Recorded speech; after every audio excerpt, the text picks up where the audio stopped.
World of YouTube. Today we're gonna go over my new short horror story,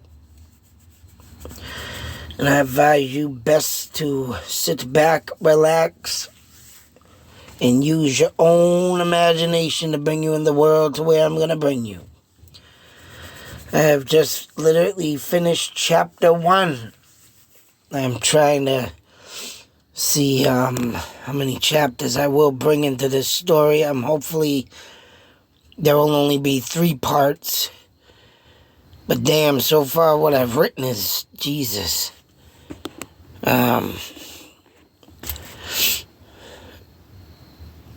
Is very long. But I'm gonna get through it as get down to it, because I got a busy schedule going on here, but I just wanted to finally get this out. And I will mention that when I first started doing the story, it was kind of course any writer would have a struggle of the ending, but I don't know, this story just literally rolled in my head.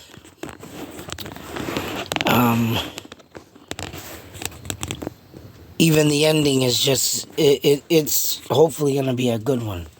I hope everybody enjoys this.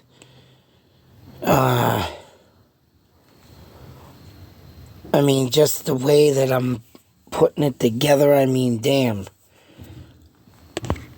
I know I've never heard anything like this. It could go on based of some movies, but this is my world, this is my imagination, so it definitely will be original and be, just what you wouldn't expect to come from my mind. Now, mind you, this is not from a dream I had. This is just something the title says, Tri-Fold Dressing Walls.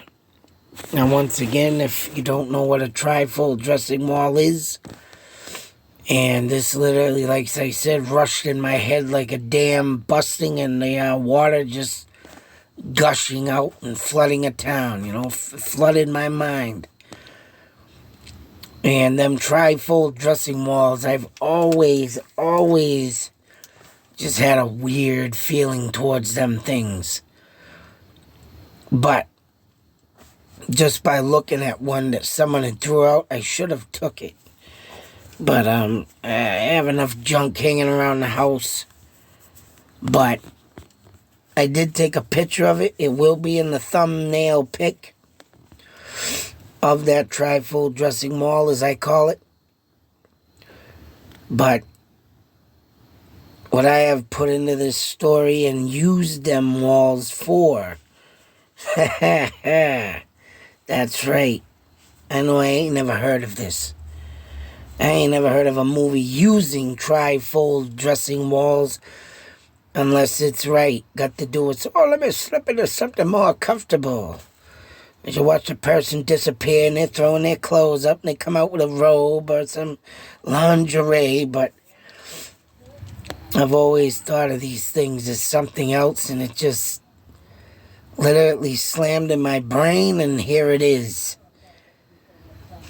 And what I have this down for is I like it better than what they used for originally. Getting dressed behind, no, how about this? Of what I write about. So like I tell everybody when you get to my stories, sit back. But like I say, is I want to tell everybody to sit back, relax, and use your own imagination of what you portray in my story. And that's one thing, when you sit back and listen to these audio readings, it's always awesome to have your own imagination bring forth stuff. Like me, I've read stories. Believe me, excuse me, I don't try and read a lot. Because I don't like having to have to say, right, oh, you took this from someone's story. No, just like it ain't no different than just, looking and reading someone else's content, YouTube channel. I try to stay away from all that because of the simple fact of, right, I want to, I'm still gonna light a fire. You and Ryan? always want to be original, excuse me. God damn, been working all day. Painting a couple ceilings. Didn't realize how tough that was. Especially when you're up in the air looking up like this and your neck stiff. But been a long time since I painted a ceiling.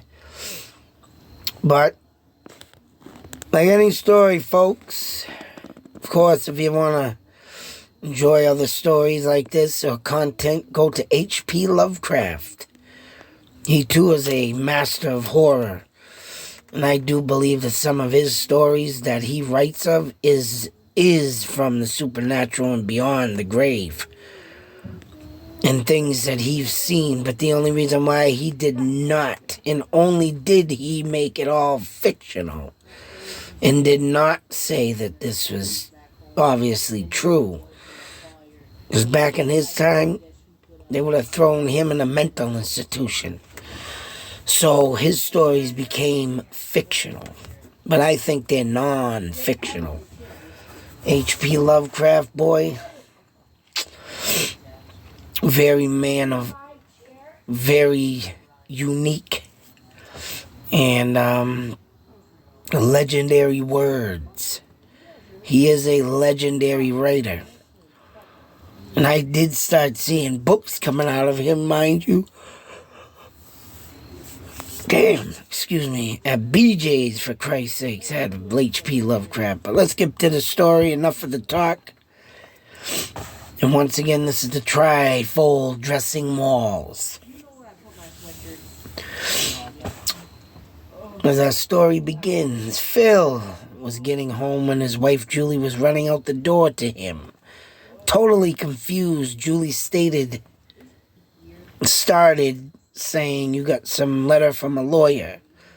And Phil was rolling his eyes, grabbing the letter to open it, swearing at it, but came to find out it was an inheritance from a great-grandfather that he only heard one story about. Julie was kind of jumping for joy, but Phil had already had to really look into this and set out to meet the lawyer the next day. As he pulled up to the office, him and Julie with knots in their stomach, because the story Phil heard was from his father, saying your great-grandfather was a lunatic, just gone mad, and was in and out of mental hospital because of the house he owned, then found dead in his house. And for some reason he was chasing something, but no one could find what it was. Phil was told that all you need to know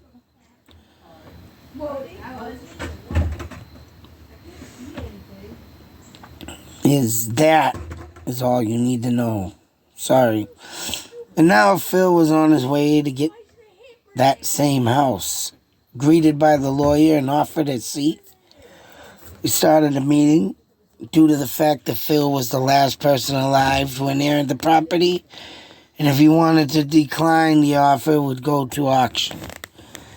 Phil sat thinking of what he wanted to do, then he finally made his decision. I'll keep it. Signing all the paperwork, paying the cost, the deed and keys were in his possession. Julie was excited and started their journey to move to the new life that they were just handed to.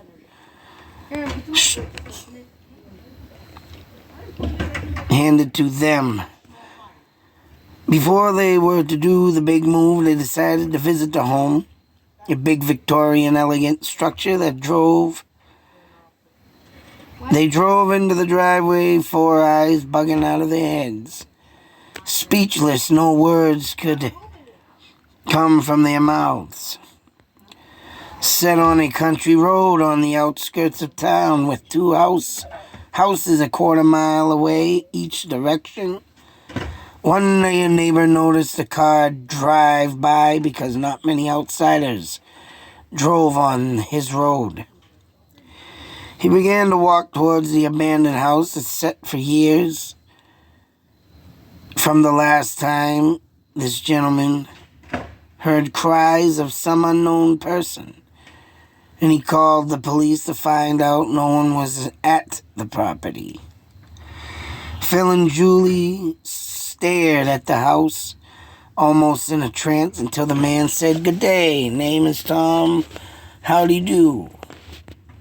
Both Phil and Julie jumped, of course, not expecting someone just to pop out. "Hi, Phil. I'm Julie," as they reach out to shake his hand. "I've been keeping an eye on this place since I moved here, always making sure there's no vandalism." Wasn't say violators. Vandalism. Wow, highly appreciated, Phil said. "As from the great-grandson of the last owner, and this is my wife." "Hello. As this is my wife." "Well, that's good to know. For as long as I've lived here, I've never knew anyone to own this place, but I always thought of keeping it safe because I just got that feeling to do so. Now, once again, I thank you. Well, you don't have to thank me. Just glad someone is not going to let this place fall to despair. I hope all goes well, because I was told of my great-grandfather. He died here chasing something. And he said that it was out of a mental... He was in and out of mental institutions for his behavior." Wow. Never heard that story. Tom looked shocked, but went on his way as just keeping his cool. And Phil went on to say, "I only heard that once. My father told me just to forget it. Then he never took this house. Then he passed about a month ago, and now here I am. Well, if you need anything, let me know. I'm just down the street." Phil shook his hand again and thanked him. As Tom walked down the driveway heading home, Phil took Julie's hand and said, "Let's begin." The big heavy door creaked loud as it slowly opened. The dust and the musty smell hit their noses. The sneezing and coughing began. The beauty of the house was mesmerizing. They couldn't take their eyes off the huge opening of the room, with the flight of stairs that were carved with the finest handcrafted wood rails. A chandelier that hung in the center. Doors that towered over the couple, just something out of a movie. Then all of a sudden, they started to realize that the house was not just beautiful, but infested with tri-fold dressing walls. These were just placed everywhere, and now the words of the lawyer started to kick in. As the tri-fold walls, for any reason, cannot be moved. Confused as the day he walked out of the office, Julie's first words was, "Boy, we need to remove all these crazy temporary walls. Why are these even here?" Phil started right away to say, "We cannot move any of these. I signed the contract." "What?" Julie bursts out. "Phil says somehow my great-grandfather wrote in a will that if these walls are moved, something Eve. And that was all that was written." Julie, staring into a void, just shaking her head. "Does that mean Eve or as in Ville? That is still a mystery and not confirmed, even for the lawyer. Julie was very confused, but continued on with just saying, okay, we'll get through this. Phil assured Julie this will be all right, and the journey throughout the house began without talk about the walls, but everywhere they turned, the walls were almost around every corner, some in the way. But it was something they were ready to live with. Sorry. My eyes are getting all screwed up in this black damn... Ugh. As the days went on, things were looking good, and believe it or not, a baby was on the way. Nothing was more exciting than the thought of what they were waiting for. Julie was already making a baby room, but there was a wall standing in the middle of the room. A lot of these walls were so old, the design looked so creepy. And Julie was trying to make the best of it, but it was also highly annoyed. She finally finished the room, so everything was out of the way to get to the baby. Phil took a last look and was proud of her and picked her up and started swinging her.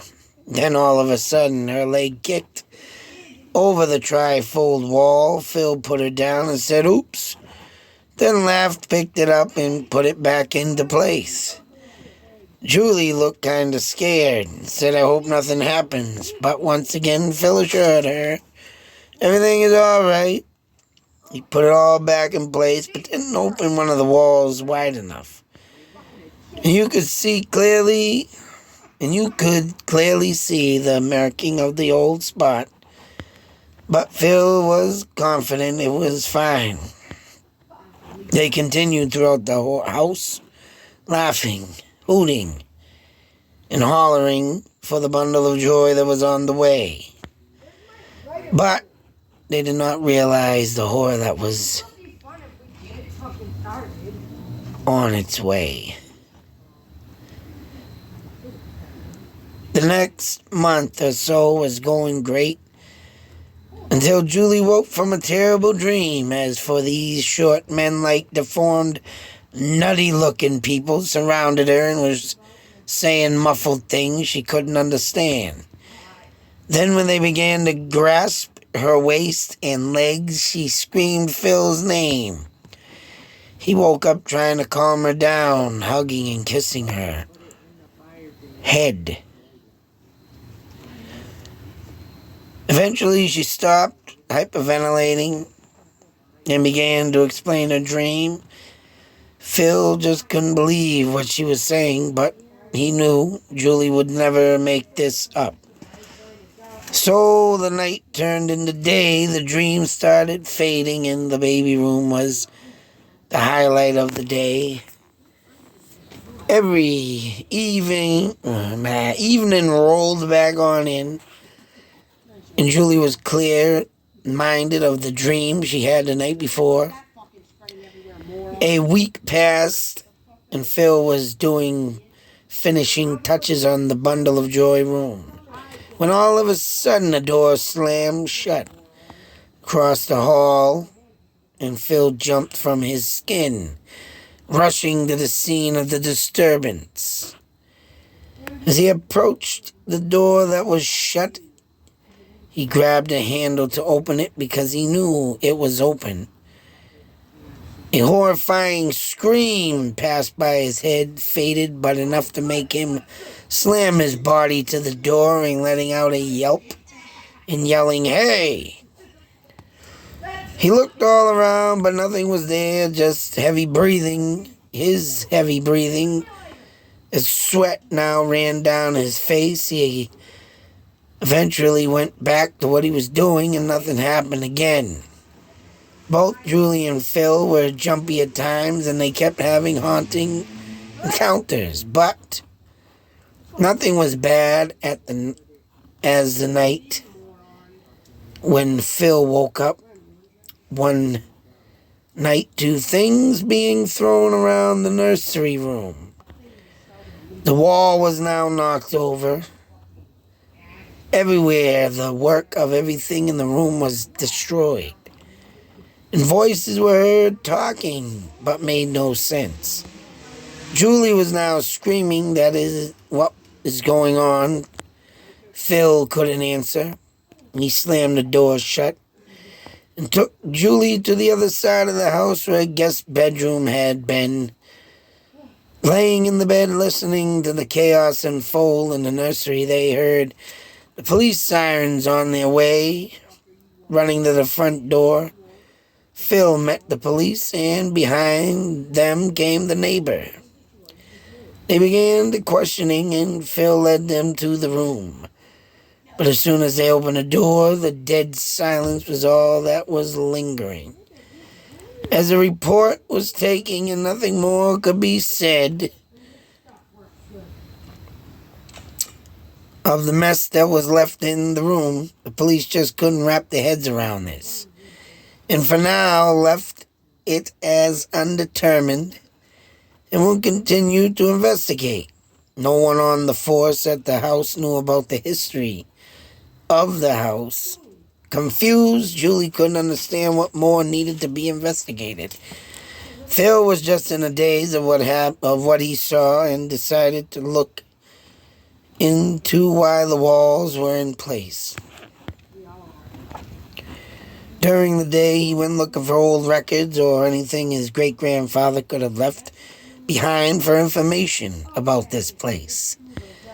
Searching the whole day and getting frustrated with finding nothing until a type of door-looking piece on the wall caught his attention. A little hole that a pinky finger fitted was pulled on by Phil, and a book-type journal was in there. He began to look over the book, opened it, and the bizarre story started to unfold. As it read, I sit here waiting, writing, as the house continues to challenge me. I scream for it to stop, leave me alone. You took her.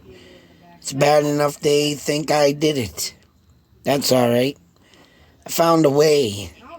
You will not bother me no more. The walls will stop this. Right there, Phil stopped reading. He called the police and let them know what he found. They informed him that they knew nothing about this story, but didn't like what came next. We hope this is not a repeat of what happened 40 years ago. What we do know is that your great-grandfather was running around this town, scaring the community with his story of the supernatural. Actually, I should have said 80 years ago, sorry. Creatures and ghosts gonna possess the people and kill us. What? Phil couldn't say anything. He was shocked by what he just heard. All the times he tried to make sense of what his father told him, it was mind-blowing. But he had the journal, and whatever it was the great-grandfather was chasing, Phil was going to be doing the same thing. Snapped out of a trance as the officer spoke. Well, we are going to continue with this case. We'll get back to you in a few days. Phil said, all right, and hung up the phone. Julie came in. What's wrong? Phil is still shaking his head. Well, it seems that the story about my great-grandfather is more than what my father told me. And the police think that I'm on the same path of scaring the community. What? Julie screamed. I found my great-grandfather's journal. And he wrote of things that were happening in this house. Wow, really? And now I have to figure out how to stop it like he did. But he doesn't write of nothing but of these walls. Well, we knocked one over and I noticed things happening after that. Yes. Phil said we should check it out. As they walked towards the room of the wall and the floor, they walked through the door and it slammed shut. Phil tried to open it, and a hideous laugh came from the room, and both of them jumped back at that, caused another wall to fall. Just the edge of it was hit, and this caused another disturbance. The door opened, and they slowly peeked down the hallway. Footsteps started thumping. A body was seen going in a room. Julie screamed. Phil yelled, "Who are you?" Ran down toward the room. Julie yelled, "Wait for me," as they rushed in the room. Nothing was there. They both freaked out, yelling, "Where did he go?" "I don't know." "Let's leave. We'll go to the motel in town." Racing out the front door, they drove to the motel. Once at the front desk, they waited, confused as no one came out. Phil said, "Well, I must have to ring the bell." As the ding went off, from the back they heard footsteps thumping. Julie grabbed Phil's arm. He knew the tension she was feeling. When the person came out, a chill ran down both their backs. Julie squeezed Phil's arm, and now her nails dug in. The face was long, creases in the face, dark eyes looked dilated, just a face that made you cringe. No emotion was shown. They couldn't even tell if it was a man or a woman. All it said was the price of the room. Slapped the key on the desk, took the money, and went out back. And dead silence is all that was heard. They quickly went to their room, sat on the bed, eyes wide open, and trying to make of what they saw. The incident at the house was distracted by this thing at the motel. They tried to get some sleep, but the images have haunted their minds.